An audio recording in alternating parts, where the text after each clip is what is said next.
Good morning, everyone. I'll be talking to y'all today about livestock traceability, tracking these animals and its products. So what is animal trace? I'm not going to read through all of this, but just the main thing that stuck out to me was, so when we trace these animals and knowing where the products come from, main thing we look at is that identification system, and that tracks the whereabouts and the movements of certain animals.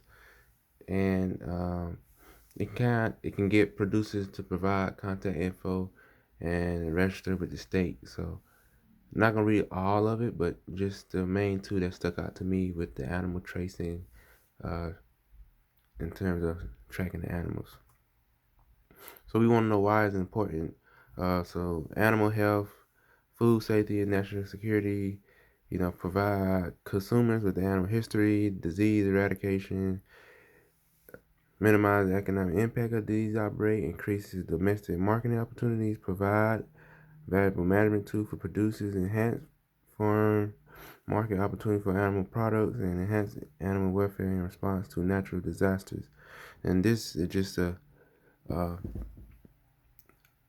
preview of what is going on with the traceability database, as you can see here.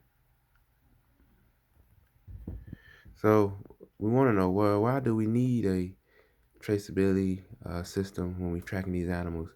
As you see in the second one, which is the main important one, is they help producers and also the institution that is supported to manage the animals effectively, implement the herd flock health programs to supply breeding or genetic improvement programs. So now we want to know, well, how can we trace these animals? Well, for our foremost, we have a system.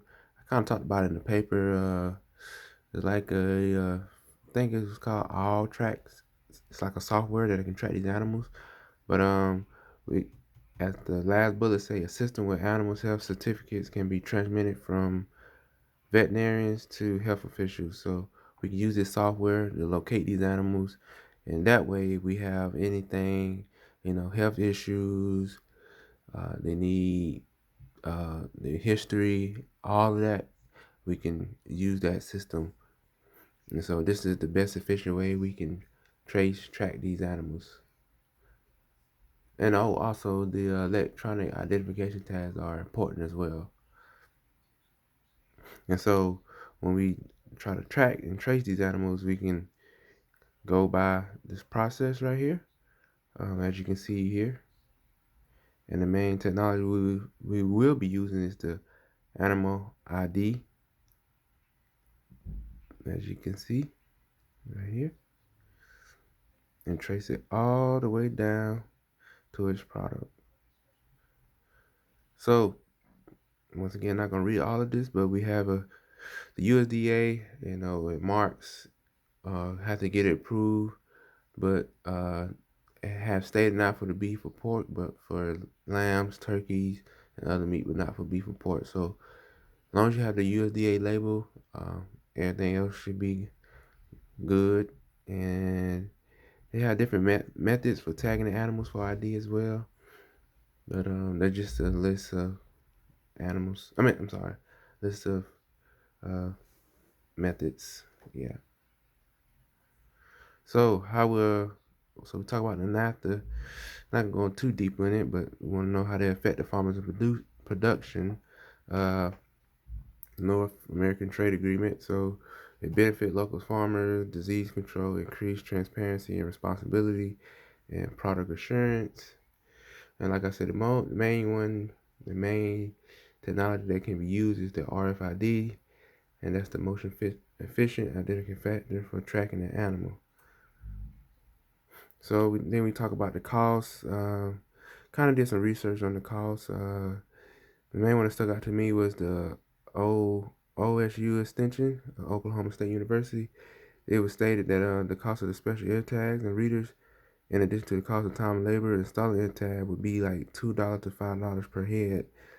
So the cost would be less if the producer had already put the cattle through the chute system to vaccinate or to apply ear tags to the animals. So I know it was fairly quick, but the overall message and the summary for this is the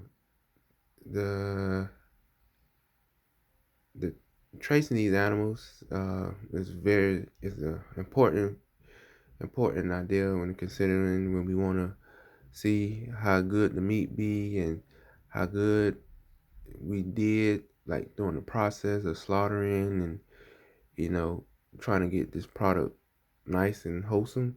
So by us tracking these animals using the technology that where we can find the history on them, see if they vaccinated, all of that, and then the cost with products and equipment.